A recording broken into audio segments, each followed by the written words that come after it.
أعوذ بالله من الشيطان الرجيم بسم الله الرحمن الرحيم الحمد لله رب العالمين حمدا يوافي نعمه ويكافئ مزيده يا ربنا لك الحمد كما ينبغي لجلال وجهك الكريم وعظيم سلطانك اللهم صل وسلم على سيدنا محمد وعلى آله وصحبه أجمعين. Assalamualaikum warahmatullahi wabarakatuh. Ibu-ibu, saudari-saudari kaum muslimah yang dirahmati oleh Allah Subhanahu wa taala. Di dalam setiap penciptaan ada maksud dan tujuan. Kita manusia membuat kursi untuk maksud bisa digunakan duduk. Seorang bikin kompor untuk memasak. Seorang bikin sabun untuk mencuci. Orang bikin rumah untuk tempat istirahat, tempat berlindung dari hujan dan panas. Orang-orang bikin pakaian untuk digunakan menutup aurat. Jadi setiap penciptaan ada maksud dan tujuannya. Demikian juga Allah. Allah SWT menciptakan alam semesta, langit, bumi, binatang dan tumbuhan. Semuanya adalah untuk manusia. Allah lah yang menjadikan bumi bagi kalian tempat menetap dan langit sebagai atap. Lalu membentuk kalian, membaguskan bentuk kalian, serta memberi kalian rizki dari yang baik-baik. Yang demikian itu adalah Rabb-mu, yang maha agung, Rabb semesta alam. Demikian disampaikan dalam surah Ghafir ayat 64. Kemudian Allah juga sampaikan dalam Al-Baqarah ayat 22. Dialah yang menjadikan bumi terhampar untuk kalian dan langit sebagai atap, dan dia menurunkan air hujan dari langit, lalu dia menghasilkan dengan hujan itu segala buah-buahan sebagai rezeki untuk kalian. Karena itu janganlah kalian mengadakan sekutu-sekutu bagi Allah, padahal kalian mengetahui. Allah ciptakan alam semesta ini, Allah ciptakan bumi, tumbuh-tumbuhan, hewan-hewan, binatang-binatang, semuanya untuk manusia. Lalu maksud apa Allah SWT menciptakan manusia? Allah SWT zat yang maha kuasa, yang maha berkehendak, yang maha tahu. Allah yang sang khalik, Allah malik, Allah razik. Allah menciptakan kita atas kehendaknya. Dan Allah SWT maha tahu untuk tujuan apa, maksud apa kita manusia diciptakan oleh Allah. Marilah sama-sama kita ketahui apa maksud hidup kita di dunia ini. Apa tujuan kita diciptakan oleh Allah di dunia ini. Allah sampaikan dalam surah Az-Zariyat ayat 56. Wa ma khalaqtul jinna wal insa illa liya'budun. Tidaklah aku menciptakan jin dan manusia kecuali untuk beribadah kepadaku. Juga diterangkan di dalam Al-Quran surah Al-Baqarah ayat 30. A'udzu billahi minasyaitonir rajim. Wa idz qala rabbuka lil malaikati inni ja'ilun fil ardi khalifah. Dan ingatlah ketika Rabb-mu berfirman kepada para malaikat, aku hendak menjadikan khalifah di muka bumi. Kemudian yang ketiga, tujuan penciptaan kita manusia Allah terangkan dalam surat Ali Imran ayat 110. A'udzu billahi minasyaitonir rajim. Kuntum khaira ummatin ukhrijat linnas ta'muruna bil ma'rufi wa tanhauna 'anil munkar wa tu'minuna billah. Kalian adalah umat terbaik yang dikeluarkan, yang dilahirkan untuk manusia selama kalian menyuruh berbuat yang ma'ruf, mencegah dari yang mungkar, dan beriman kepada Allah. Jadi seorang muslim harus mengetahui apa maksud dia dihidupkan, apa yang diperlukan di dalam hidup ini. Dan hendaknya manusia dapat membedakan maksud hidup dengan keperluan hidup.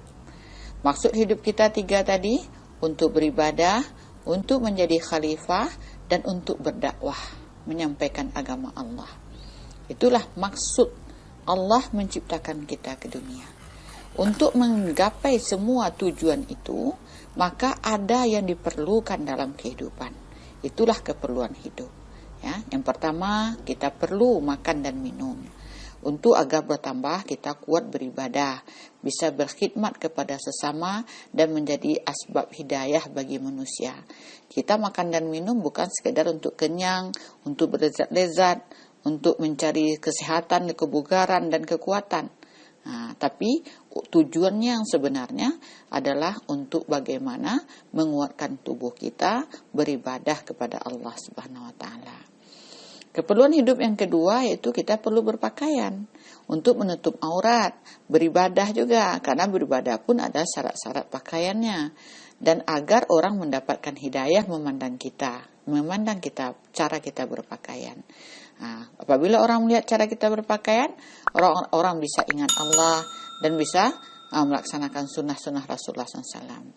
Jadi pakaian itu bukan sekedar untuk melindungi diri, untuk kehormatan dan kemuliaan, dan bukan untuk berbangga-bangga dan bermegah-megah, untuk mendapatkan pujian manusia, bukan. Tapi tujuannya pakaian itu untuk keperluan kita beribadah. Keperluan hidup kita yang ketiga yaitu rumah. Rumah diperlukan tempat kita beribadah, untuk salat, tempat kita baca Al-Quran, berzikir, berkhidmat, melayani tamu, dan menjadi asbab hidayah juga bagi orang yang masuk ke rumah kita. Apabila orang masuk ke rumah kita, kita bisa mendakwahi orang tersebut, ya kan? Bukan untuk pamer-pamer kemewahan. Jadi bagaimana kita jadikan rumah kita ini sebagai tempat beribadah. Rumah yang terbaik itu adalah rumah yang ada suasana masjidnya. Hamparannya lapang, pantas, selesa, luas, bisa untuk nyaman beribadah. Jadi bukan menyalahkan fungsi rumah, ya.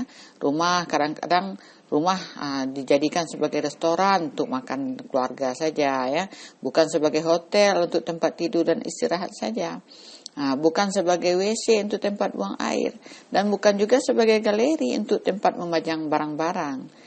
Apalagi jangan sampai rumah kita dijadikan seperti bioskop untuk tempat nonton TV.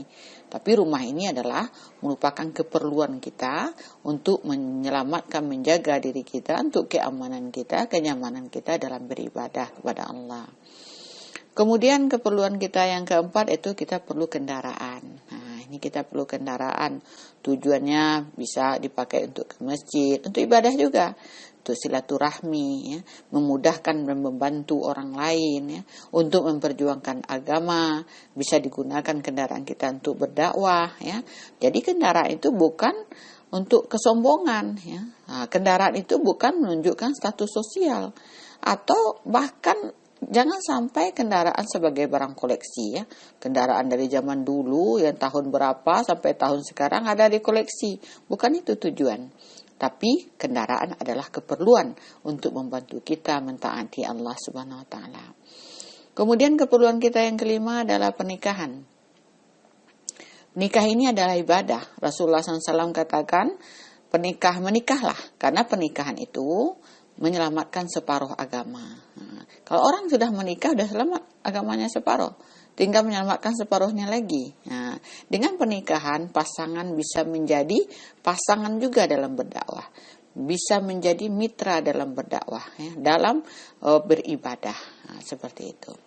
Jadi itulah keperluan hidup kita: makan, minum, pakaian, rumah, kendaraan, dan pernikahan adalah keperluan hidup di dunia yang digunakan sebagai jalan untuk mencapai maksud dan tujuan kita dihidupkan. Sering terjadi kekeliruan kita memahami keperluan hidup dengan maksud hidup. Kita menjadikan keperluan sebagai maksud, seolah-olah makan, minum, pakaian, perumahan, kemudian kendaraan itu tujuan, seolah-olah merasakan itu sebagai tujuan. Bagaimana menyempurnakan makan, bagaimana orang-orang berusaha, ya, untuk menyempurnakan pakaiannya sebagus mungkin, ini itunya, sempurnalah dari atas sampai ke bawah, berusaha menyempurnakan rumah, ya, membaguskannya, ya kan? Memberikan hiasan-hiasan segala macam, seolah-olah itu dijadikan sebagai tujuan. Kalau kita sudah salah meletakkan semua ini, keperluan sudah kita letakkan sebagai maksud dan tujuan, itu kita hanya akan mendapatkan kesusahan-kesusahan, kepayahan-kepayahan, kegelisahan, kecemasan, ketakutan, dan kekhawatiran.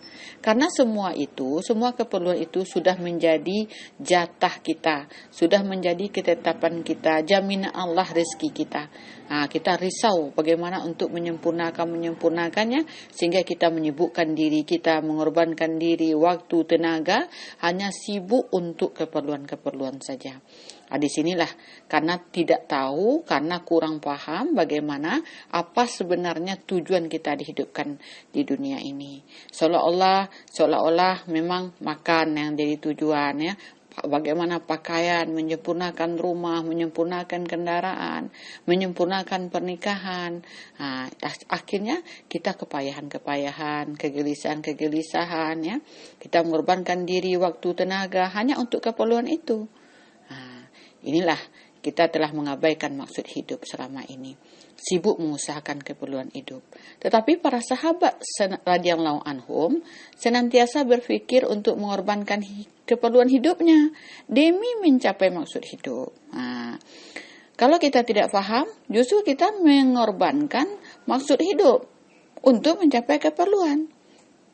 Untuk mengusahakan keperluan tadi, mengusahakan makan, mengusahakan pakaian, tempat tinggal, ya, malah maksud hidup tertinggal.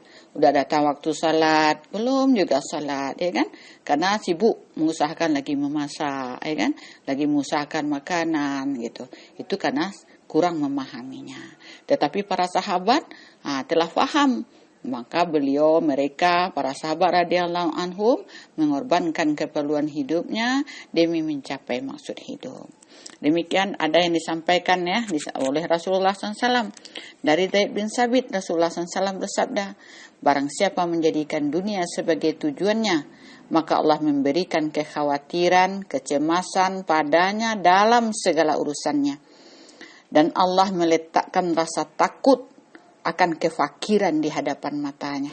Padahal dia tidak menerima keduniaan itu kecuali apa yang telah ditetapkan baginya. Dan barang siapa yang menjadikan akhirat sebagai niatnya, sebagai tujuannya, Allah menjadikan kemudahan dalam segala urusannya.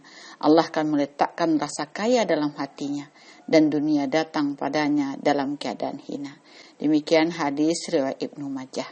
Jadi kita berusaha bagaimana menjadikan akhirat tujuan kita, ya. Kalau kita mengutamakan akhirat, maka Allah akan mudahkan urusan dunia kita.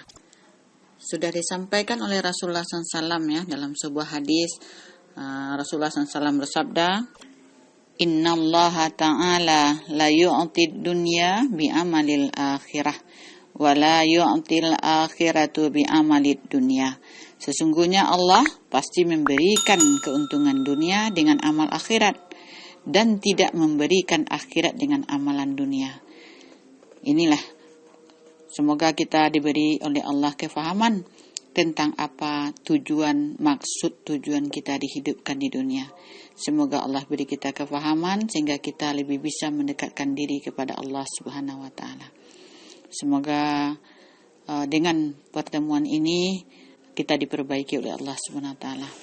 Demikian, subhanallah bihamdi, subhanakallahumma rabbana wa bihamdika, asyhadu an la ilaha illa anta, astaghfiruka wa atubu ilaik. Wa sallallahu ala sayyidina Muhammad wa ala alihi wa sahbihi ajma'in. Subhana rabbika rabbil izzati amma yasifun, wa salamun alal mursalin, walhamdulillahi rabbil alamin. Assalamualaikum warahmatullahi wabarakatuh.